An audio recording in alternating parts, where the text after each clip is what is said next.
This one comes from Alexandria, who asks, I felt sure that millennials would never forgive the Lib Dems, but it seems like young people who are leaving London are voting Lib Dem in Tory strongholds. So have millennials forgiven the Lib Dems? Anoosh, what do we think?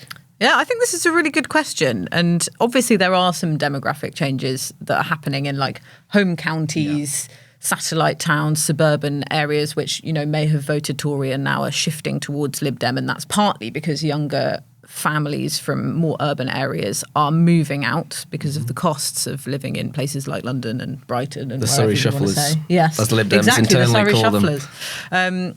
And they're taking their politics with them. And rather than voting Labour, which might be a wasted vote in some of these areas, they're tactically voting Lib Dem. I don't think that necessarily counts as a forgiveness of the Lib Dems. I think it's more of a political calculation. I think the bigger shift in these places is actually Tory switches to Lib Dems. So I remember going to cover Bracknell Forest, which is in Berkshire, during the local elections last year. And there was that effect happening in Bracknell Newtown with the sort of Labour voters coming in from London and moving into new housing there and, you know, bringing their voting patterns with them. But I thought more significantly in that area, which has a lot of affluent places like Sandhurst, you know, where there are lots of ex-army officers and things.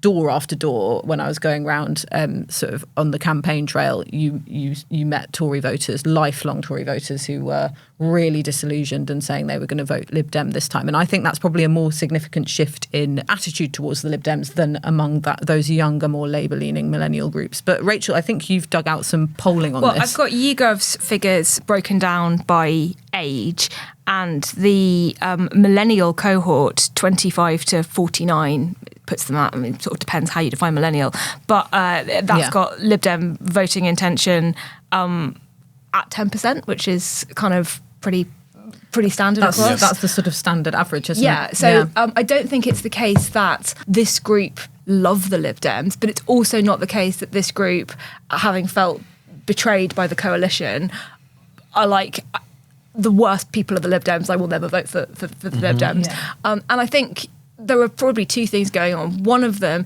is the issue that when young people move out and want more space, they're going to end up in Tory areas, which is something that the Conservatives are really worried about. And there is going to be a tactical voting element to this election. We always talk about elections like how big is the tactical voting bit going to be, but from the by-elections that we've seen over the last year, I think there is a trend of people just voting for whoever is most likely to get the Tories out in that seat. But the other thing is, and maybe this is a personal thing because I am like peak millennial and I was 19 in the 2010 election and the tuition fees betrayal was huge. That was like the number one political issue that the student population were really exercised about, even though it didn't affect us because we were already students. But like that was the kind of core, everything about politics felt like it came down to that because that was our entire universe. Your Vietnam.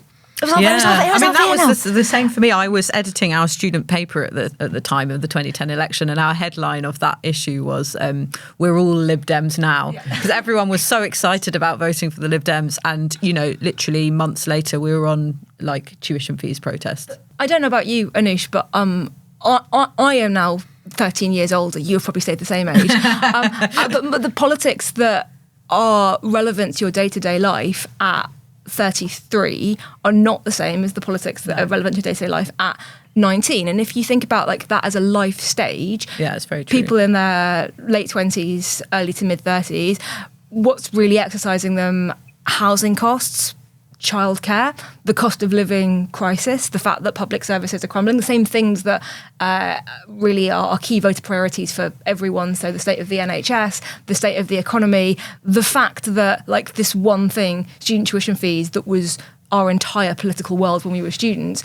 It's not that they've forgiven the Lib Dems for it, but it doesn't have that core kind of single issue resonance. And that's before you get into Partygate, Boris Johnson, the chaos, Liz Truss, like all of the other things that we know have had an impact on how people want to vote. So I don't think it's a case of millennials wholesale going, you know, Nick Clegg, you said sorry. Oh, can we have a clip of that? I'm sorry, I'm sorry, I'm so sorry. It's not a case of, you know, we've forgiven them. It's a case of our politics are a bit more wide-ranging now that that's not the one thing that we judge a party by. Thanks so much for watching. We'd love to know what you think. Please make sure you leave your comments below. And if you enjoyed watching this podcast, you can watch more of our videos on our YouTube channel. And don't forget to like and subscribe.